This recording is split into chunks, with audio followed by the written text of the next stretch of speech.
Voilà, je suis votre frère Tony et je voudrais que tu acceptes un peu de temps parce que j'ai un mot pour toi.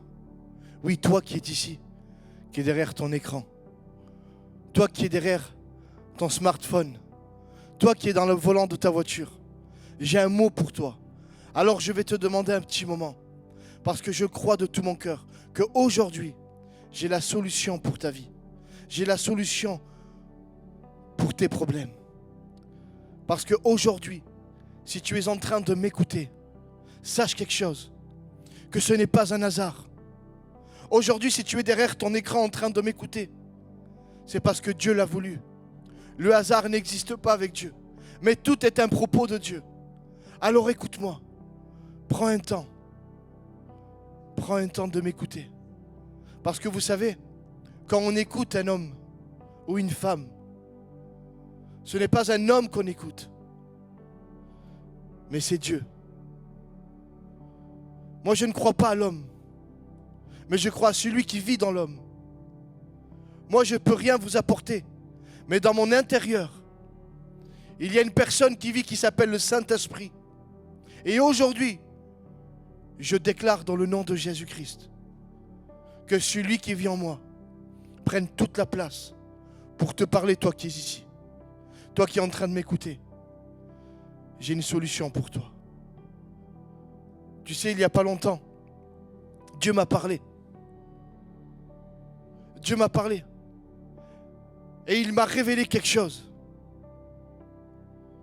Parce que on a un Dieu qui parle. Parce que notre Dieu est vivant.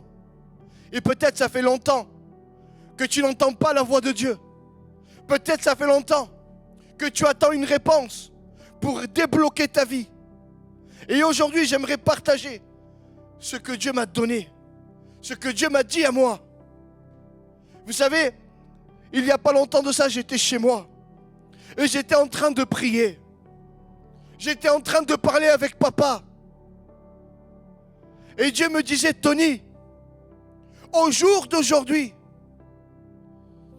dans toutes les églises et de partout, il n'y a que des gens, des personnes qui cherchent à prêcher, qui cherchent seulement à être reconnus par les hommes, qui cherchent seulement des applaudissements, qu'ils cherchent à être des évangélistes, qu'ils cherchent à être des apôtres ou des prophètes. Et moi, c'était mon erreur. Parce que vous savez, quand on reçoit un message, ce n'est pas pour vous. Premièrement, le message, quand on le reçoit, c'est pour nous. Parce que Dieu nous parle. Et moi, je commençais à chercher des choses, des fonctions, à être un grand évangéliste. Mais Dieu m'a repris. Dieu me disait, Tony, au jour d'aujourd'hui, tout le monde cherche des postes, des bonnes fonctions. Il cherche les reconnaissances des hommes. Mais Dieu me disait, Tony, dans ma parole, je ne cherche pas des évangélistes. Je ne cherche pas des pasteurs ou des apôtres. Mais dans ma parole, il est écrit que je cherche des adorateurs en esprit et en vérité. Et aujourd'hui, le Seigneur te dit à toi qui écoutes, ne cherche pas une fonction, ne cherche pas à être quelque chose. Mais aujourd'hui, j'aimerais te dire quelque chose. Ce n'est pas toi qui cherches aujourd'hui, mais Dieu te cherche à toi. Aujourd'hui, j'ai envie de te dire, arrête de chercher. C'est Dieu qui te cherche à toi. Parce que sa parole nous dit qu'il cherche des adorateurs en esprit et en vérité. Le Seigneur te cherche pour faire de toi un adorateur en esprit et en vérité. C'est différent. Il veut faire de toi son cœur. Parce que être un adorateur en esprit et en vérité, c'est le cœur de Dieu. Et si Dieu dit qu'il cherche, ça veut dire qu'il n'y en a pas beaucoup. Alors aujourd'hui, laisse-toi trouver par Dieu. Et vous savez, j'ai pu regarder ce que ça voulait dire adorateur. Et un adorateur, c'est quelqu'un qui est passionné de Dieu. Un adorateur, c'est un fou de Dieu. Un adorateur, vous savez ce que c'est? C'est tout simplement quelqu'un qui fait passer toujours Dieu en premier dans sa vie. C'est quelqu'un qui met toujours Dieu dans sa vie en premier. Un adorateur, c'est quelqu'un qui aime ses frères et ses sœurs. Un adorateur, c'est celui qui cherche jamais la première place. Un adorateur, vous savez quoi? Il aime toujours la deuxième place. Parce qu'un adorateur, son but à lui, c'est que son frère soit élevé. Un adorateur, il cherche toujours à donner tout ce qu'il a pour ses frères et sœurs. Un adorateur, il élève son frère. Un cœur d'adorateur, c'est celui qui veut la réussite de son frère. C'est celui qui veut que son frère soit plus grand que lui. C'est ça un adorateur. Mais vous savez, un adorateur, moi pendant beaucoup d'années, je croyais que l'adoration c'était seulement chanter. Je croyais que c'était seulement la louange. Ou lire la Bible. Ou prier. C'est bien, il faut le faire, ça en fait partie. Mais tout simplement, l'adoration, c'est une vie. L'adoration, c'est une vie tout entière pour Dieu. C'est ça l'adoration. L'adoration, tout simplement, c'est une vie d'obéissance à sa parole. C'est ça l'adoration. Un adorateur, vous savez ce qu'il fait? Il adore Dieu quand tout va bien et quand tout va mal. C'est ça un adorateur. Au jour d'aujourd'hui, je le vois moi chez nous dans nos églises. Dès qu'il y a un petit problème, dès qu'il y a une difficulté, on arrête d'adorer Dieu. On baisse les bras. Et on a envie de tout abandonner. Mais un adorateur, il adore Dieu quand tout va bien et quand tout va mal. C'est ça un adorateur. Et aujourd'hui, le Seigneur cherche des adorateurs. En esprit, en vérité, Dieu, il veut que tu aies ce cœur. C'est ça ce qu'il veut, Dieu. Que tu l'adores quand tout va bien et quand tout va mal. D'un amour vrai. C'est ce que Dieu veut. Dieu est en train de chercher ton cœur. Est-ce que tu es prêt à devenir comme ça?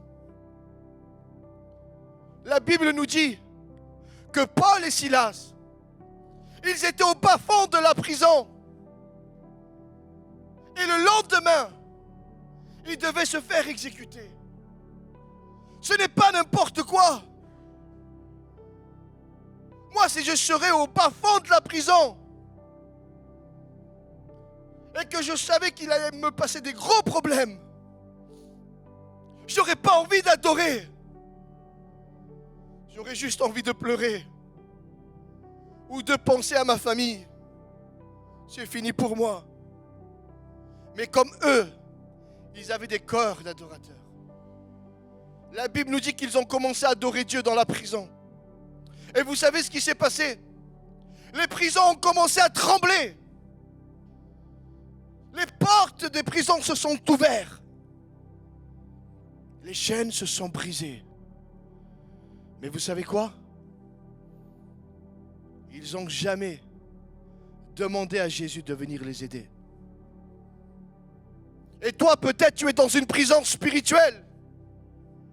Peut-être ça fait longtemps que tu es dans cette prison et tu essayes de chercher et tu demandes. Mais aujourd'hui, laisse-moi te dire quelque chose. Il est temps que tu rentres dans l'adoration. Parce que Paul et Silas, ils n'ont pas demandé. Mais ils ont commencé à adorer. Et automatiquement, quand tu adores Dieu, tu invites la présence de Dieu à venir. Et là, quand ils ont commencé à adorer, tu n'as pas besoin de demander à Jésus qu'il vienne. Jésus s'invite tout seul. Quand Paul et Silas ont commencé à adorer, la présence de Dieu s'est invitée dans la prison où ils étaient. Laisse-moi te dire quelque chose, que si tu commences à rentrer dans l'adoration, la présence de Dieu va s'inviter dans ta vie. Et les prisons qui t'entourent, les forteresses, vont se briser dans le nom de Jésus. C'est la solution pour ta vie. il y a pas mal d'années que ta vie ne change pas. Que tu suis les réunions, que tu suis les prédications. Mais ta vie ne change pas. Aujourd'hui, c'est le moment que tu rentres dans l'adoration. C'est ça un adorateur. L'adoration, c'est une puissance. Un adorateur, il y a quelque chose qui change. Un adorateur, vous savez ce qui se passe? Quand il ouvre la bouche, on peut sentir une différence. Un adorateur, quand il commence à ouvrir la bouche, il transmet la présence de Dieu.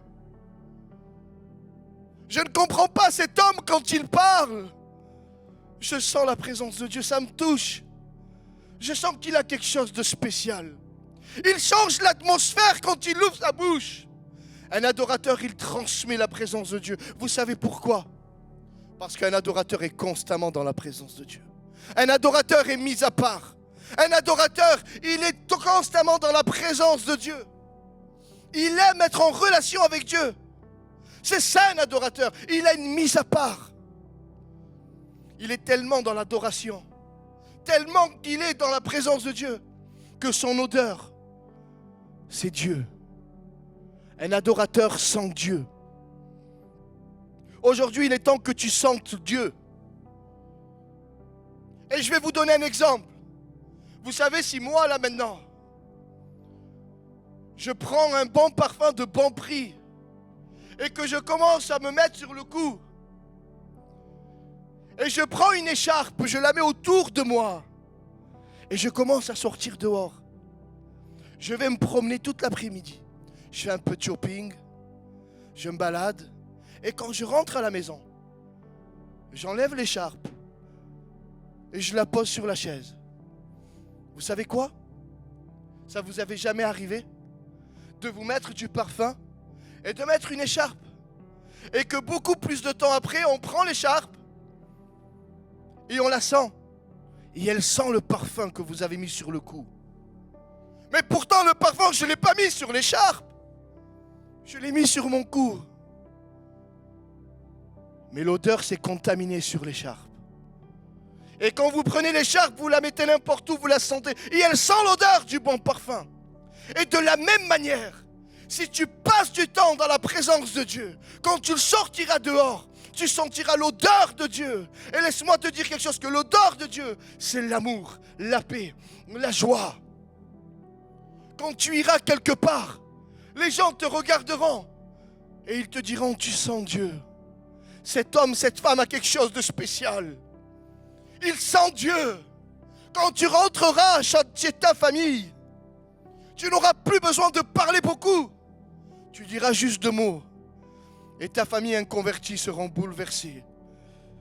Ils sentiront la présence de Dieu. Il est temps que tu ouvres ta bouche pour que les gens sentent la présence.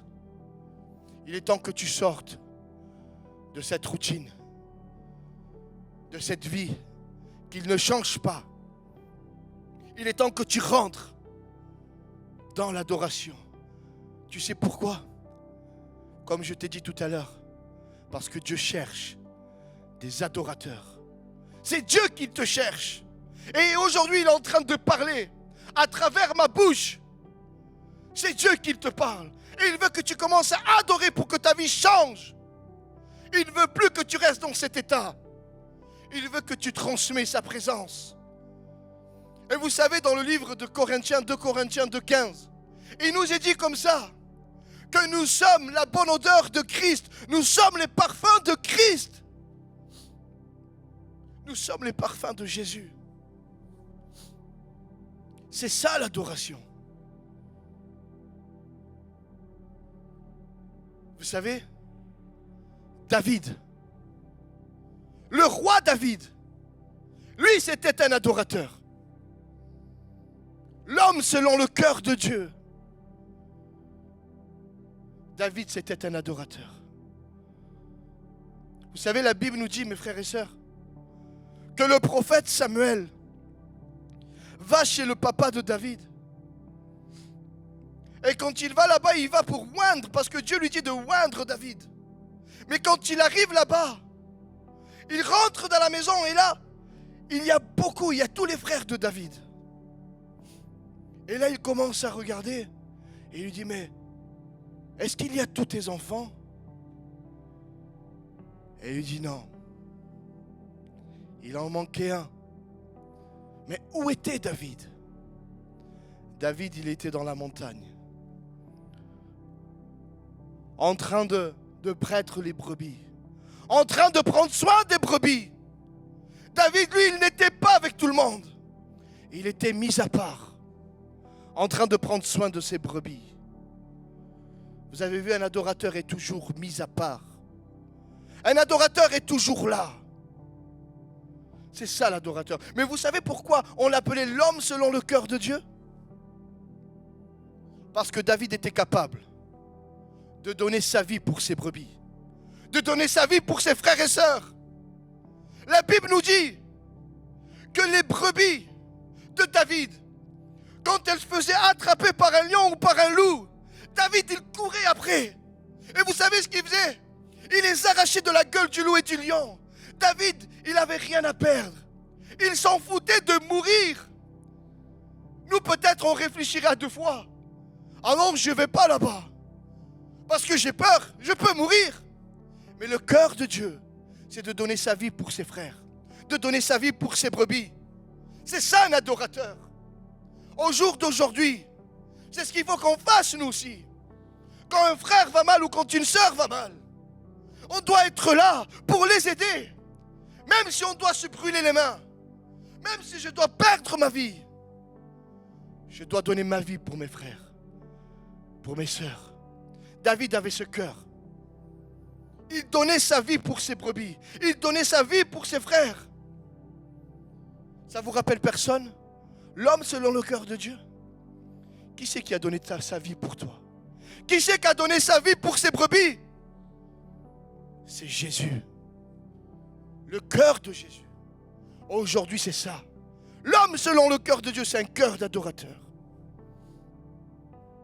Il donnait sa vie pour ses brebis. C'est ça un adorateur. Et vous savez ce qu'il fait en plus? Il commence à prendre à manger. Parce que ses frères, ils commencent à avoir faim, ses frères ne sont pas là.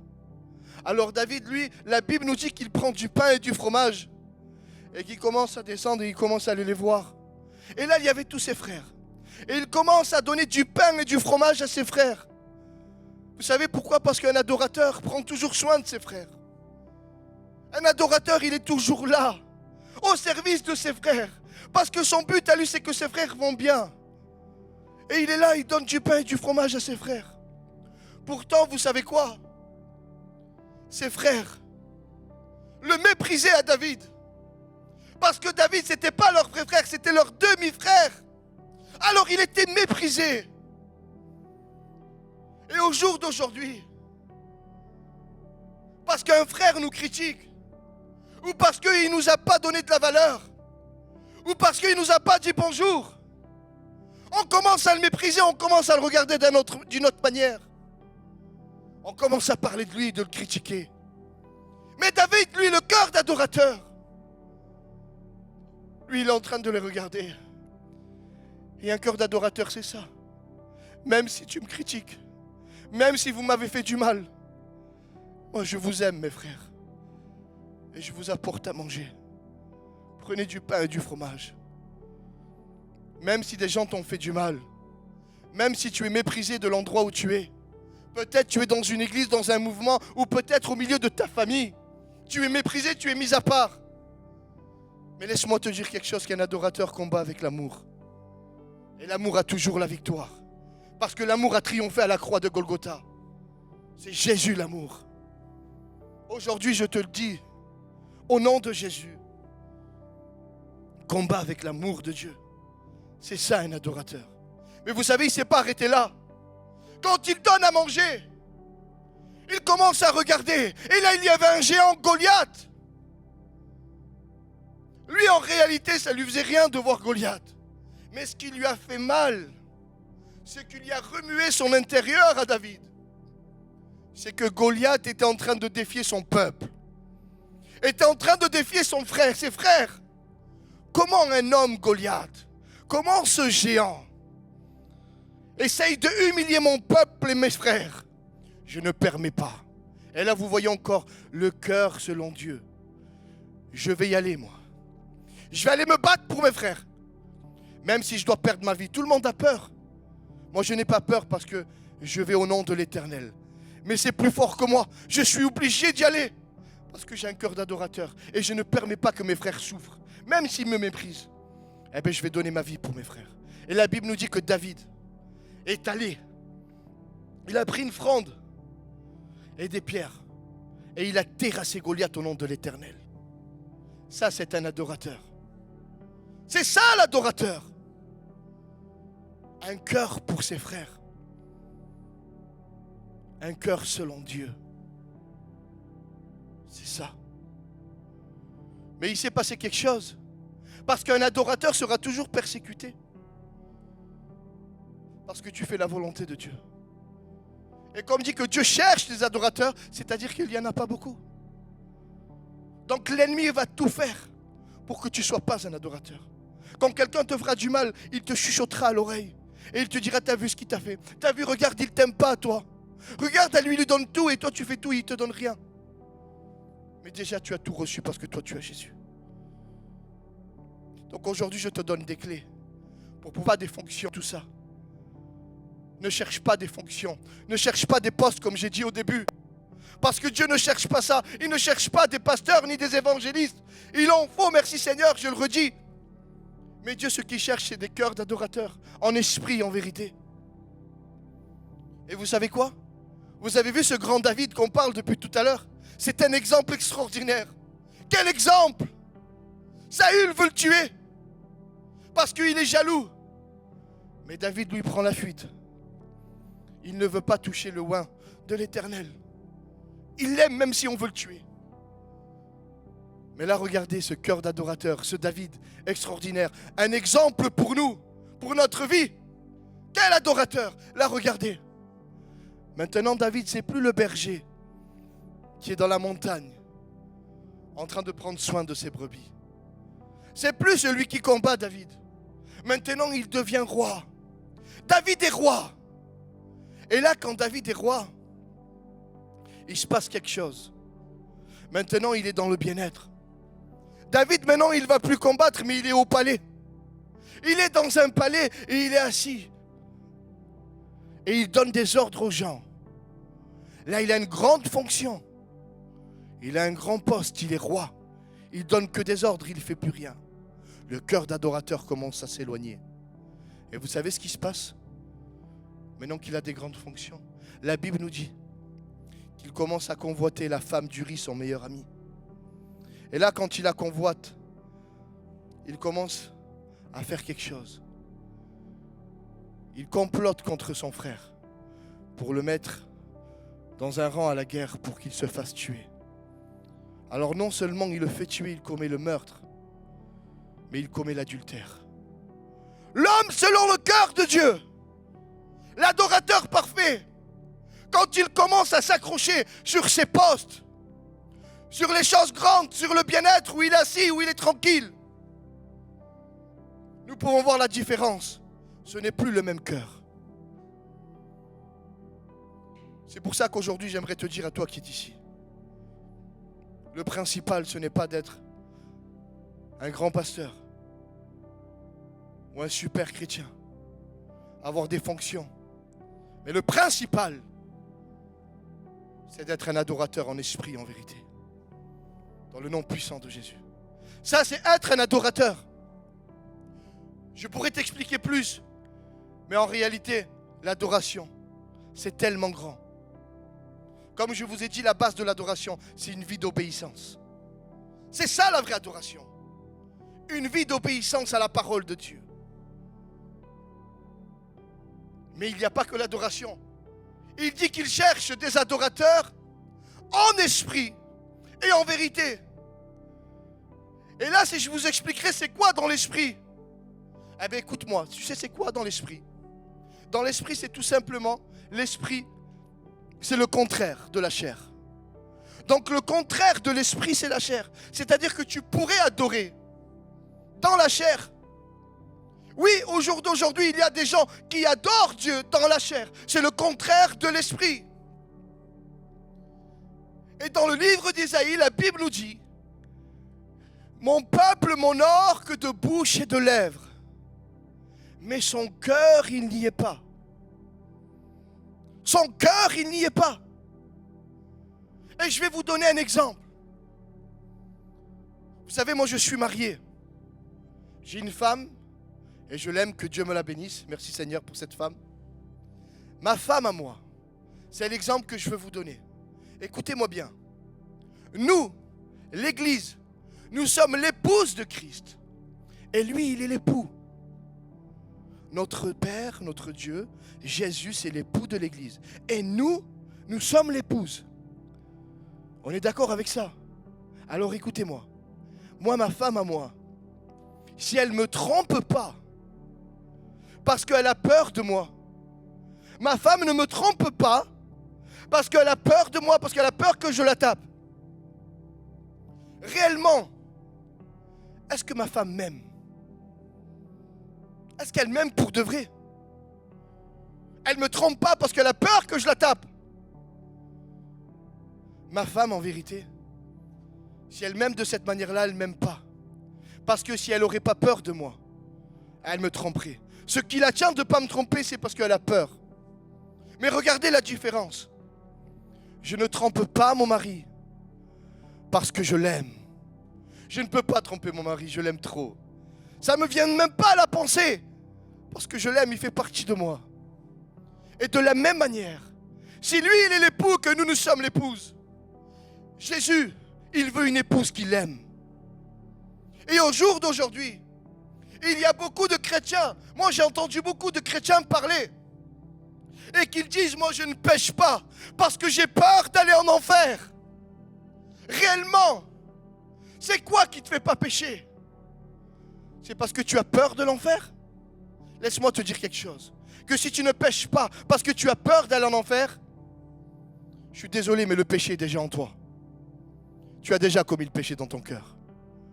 Parce qu'en réalité, s'il n'y aurait pas la peur de l'enfer, tu pécherais. Donc tu as déjà péché dans ton cœur. Mais regardez la différence. Je ne pêche pas parce que je t'aime, Seigneur. Je ne peux pas pécher, Seigneur, parce que je t'aime. Même si je voudrais pécher, Seigneur, ça me fait mal dans mon intérieur. Parce que je t'aime, tu es mon époux. Et tu es tout pour moi. C'est ça la différence. Est-ce que vous avez compris? Dans l'esprit, c'est ça. C'est le contraire de la chair. C'est ça dans l'esprit. Mais il ne dit pas que dans l'esprit. Il dit: et en vérité. Je cherche des adorateurs en esprit et en vérité. Donc c'est quoi dans la vérité? Nous savons que la vérité, c'est la parole de Dieu. La vérité, c'est sa parole. C'est ça la vérité. Mais il y a un exemple que Dieu a mis dans mon cœur. La Bible nous dit que Jésus prend tous ses disciples. Il est là et il prend la décision. Il dit: allez, je vais vous laver les pieds. Mais vous imaginez les pieds des apôtres? Comment devaient être leurs pieds? Parce que vous savez qu'à l'époque, on n'avait pas des super baskets. À l'époque, on marchait pieds nus ou en sandales. Et les chemins étaient en terre. Donc vous imaginez toute la poussière et la terre. Les pieds devaient être très sales. Mais Jésus, lui, il veut donner un exemple. Il veut laver les pieds. Et là, il commence à prendre de l'eau. Et il commence à verser sur chacun. Il commence à verser de l'eau sur des pieds. Et le Seigneur me parlait, me disait: tu sais, Tony, en réalité, il voulait laver les pieds parce que les pieds, c'est le symbole de la marche. Et nous avons tous eu les pieds sales. Peut-être aujourd'hui, tu as fait une mauvaise marche. Peut-être hier, tu as mal marché dans ta marche chrétienne. Et peut-être tu as les pieds sales aujourd'hui. Mais Jésus est en train de leur dire quelque chose. Aujourd'hui, Je vous lave les pieds, je vous purifie, afin que vous remarchiez d'un pas nouveau. Aujourd'hui, vous recommencez une nouvelle marche. C'est ce que Jésus était en train de leur dire. Il était en train de laver leurs pieds. Il mettait de l'eau. Mais au jour d'aujourd'hui, il est facile de mettre de l'eau sur des pieds. Parce que mettre de l'eau sur des pieds, vous savez ce que ça signifie? Combien de fois il y a des hommes qui sont venus vous voir? Moi, ils me l'ont fait à moi quand j'étais plus jeune. Des hommes qui venaient me voir et ils me disaient: Tony, viens, Jésus te tend la main. Viens mon frère. La Bible dit qu'il prend le péché, il le jette au fond de la mer et il ne s'en rappelle plus. Allez, viens, Dieu, on est le Dieu de la seconde chance. Et on croit toujours ça. Il nous dit ça c'est mettre de l'eau sur les pieds. Mais souvent, je me suis rencontré dans une situation où j'ouvrais mon cœur, où j'avais besoin de parler avec quelqu'un et je disais: voilà, il m'arrive ça. Et il mettait de l'eau sur les pieds. Mais vous savez ce qu'ils faisaient? Quand ils partaient, ils allaient voir un autre pasteur ou des autres frères. Et ils divulguaient mon péché. Ou ils divulguaient ma situation. Ou ils parlaient de moi et ils commençaient à me critiquer. Ou alors plus, des fois, tu commences à être pas bien et il te dit: viens, tends la main, Jésus t'aime, Jésus veut t'aider. Et 2 mois après que tu es dans l'église ou que tu es dans un endroit, parce qu'il y a quelque chose qui ne lui va pas, il te rappelle ton péché. Reste tranquille, hein. Arrête. Tu t'en rappelles il y a 6 mois ou 2 mois comment tu étais? Combien de fois ça vous est arrivé? Moi, ça m'est arrivé plusieurs fois dans ma vie. Mais Jésus était en train de faire quelque chose. Mettre de l'eau sur les pieds, c'est facile. Mais il dit adorer en esprit et en vérité. Et Jésus fait quelque chose de plus. Non seulement il met de l'eau sur les pieds, il les nettoie, mais il prend un morceau de lin qui symbolise la pureté et il attache autour de sa taille comme une ceinture. Et vous savez ce que ça symbolise dans la Bible, la ceinture? C'est la ceinture de la vérité. Et là, il commence à faire quelque chose, Jésus. Regardez ce qu'il fait. Il a mis de l'eau sur chacun en disant: je vous donne une nouvelle marche. À partir d'aujourd'hui, vos pieds sont lavés. Toute la saleté, tout le passé est nettoyé. Partez d'un pas nouveau. Mais attendez. Il commence à essuyer les pieds qu'il a mouillés avec la ceinture de vérité. C'est-à-dire que Jésus était en train de dire: ce que vous faisiez, ce que vous faites pour vos frères, quand vous lavez les pieds, que vous tendez une main, faites-le dans la vérité de la parole. C'est ce que Jésus faisait. Dans la vérité de la parole. Ou pas pour se faire montrer. Tout ce qu'on doit faire doit être fait de cœur, dans l'esprit. C'est pour ça que Dieu dit: je cherche des adorateurs en esprit et en vérité. Aujourd'hui, je te le répète, ce n'est pas toi qui cherches Dieu. Arrête de le chercher. Si aujourd'hui tu écoutes cette vidéo, c'est parce qu'il t'a trouvé. Aujourd'hui, c'est Dieu qui te cherche. Dieu cherche. Laisse-toi trouver par Dieu. Dieu veut que tu sois un adorateur. En esprit et en vérité. Vous savez, comme je vous ai dit, l'adorateur, il transmet la présence de Dieu. Il ouvre la bouche et l'atmosphère de Dieu est là. Peut-être tu as été attaqué par des choses qui ne viennent pas de la gloire de Dieu. Peut-être autour de toi, tu es angoissé, opprimé. Et tu vas à l'église, mais il n'y a rien qui change. Même maintenant, tu te dis: oui, c'est vrai, je suis comme ça. Tu n'arrives pas à trouver le sommeil. Parce qu'il y a des influences autour de toi qui t'empêchent d'être heureux, qui t'empêchent d'être dans la joie. Mais pourtant, tu vas à l'église, tu pries tous les jours. Tu as une vie de routine. Mais il faut que tu rentres dans l'adoration. C'est pour ça que ta vie ne change pas. Regarde, je vais te donner un exemple. La Bible nous dit que le roi Saül était tourmenté par des démons. Et le roi David, lui, s'approche de lui. Et vous savez ce qu'il fait? Un adorateur, il n'a pas besoin de dire: chasse au nom de Jésus. Il faut le faire, oui, il faut prendre autorité. Mais ce que je veux dire, que l'adoration est tellement puissante que David, lui, juste en adorant Dieu, il est tellement rempli de la présence de Dieu qu'il commence à adorer Dieu. Et la Bible nous dit que tous les démons qui étaient autour de Saül, qui étaient en train de le tourmenter, ils partaient.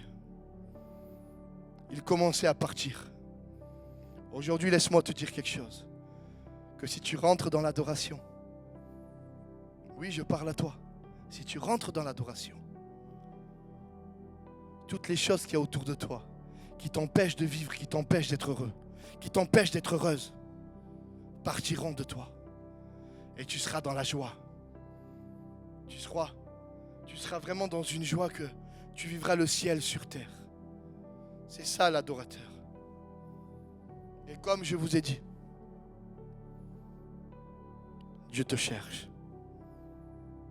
Dieu cherche des adorateurs, en esprit et en vérité. J'espère que tu as compris. C'est quoi? Je pourrais dire plus, mais je sais que le Saint-Esprit t'a parlé et qu'il t'a donné une clé pour ta vie. Est-ce que tu veux que ta vie change? Ne cherche pas des postes et des fonctions. Ne cours pas après quelque chose, mais cours après la source, qui est sa présence. Sois vraiment quelqu'un qui transmet la présence de Dieu. C'est ce qui change les gens. La barre d'Aaron était dans l'arche de l'Alliance. Elle était dans l'arche de l'Alliance. Elle était sèche. Mais quand on la mettait dedans, parce que dedans il demeurait la présence de Dieu. Il ne demeurait pas un ministère, ni une fonction, mais il y avait la présence de Dieu. Cette barre qui n'avait pas de vie. Cette barre, cette branche qui n'y avait rien. Une seule nuit dans la présence de Dieu. Une seule nuit. Elle s'est transformée, elle a commencé à fleurir et donner du fruit. Peut-être si ça fait tant d'années que tu n'as pas de fruit dans ta vie. Peut-être s'il y a tant d'années que dans ta maison, dans ta famille, dans ton foyer, ça ne change pas. C'est parce qu'il est temps que tu donnes du fruit. Et le fruit, tu ne le trouveras pas derrière les fonctions, derrière les grands applaudissements, derrière les pupitres ou les grandes scènes. Non, le fruit, tu le trouveras dans la présence de Dieu, mon frère. Alors prends cette parole dans ton cœur, dans le nom de Jésus. Et pour conclure, la plus grande adoration,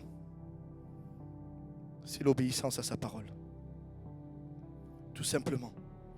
L'adoration, ce n'est pas seulement de chanter, de louer Dieu, mais c'est une vie avec le Seigneur. Et aujourd'hui, je veux te rappeler que ce n'est pas moi qui t'a parlé, mais c'est le Saint-Esprit qui vit en moi. Donc prends ce message et mets-le au profond de ton cœur. Et je voudrais qu'on fasse quelque chose. Je voudrais que tu fermes les yeux avec moi et on va prier ensemble. Seigneur Jésus, Père éternel, mon roi, ta parole nous dit que tu cherches, Seigneur, des adorateurs en esprit et en vérité. Et aujourd'hui, je crois de tout mon cœur, Seigneur, que cette personne qui est derrière l'écran a pris la décision d'être un adorateur. Parce que cette personne-là, elle veut changer. Il veut changer. Il ne veut plus être pareil. Il veut transmettre ta présence, Seigneur. Il a compris qu'en réalité, la puissance, elle est là. Seigneur, je te prie dans le nom de Jésus qu'à partir d'aujourd'hui, sa vie ne soit plus la même.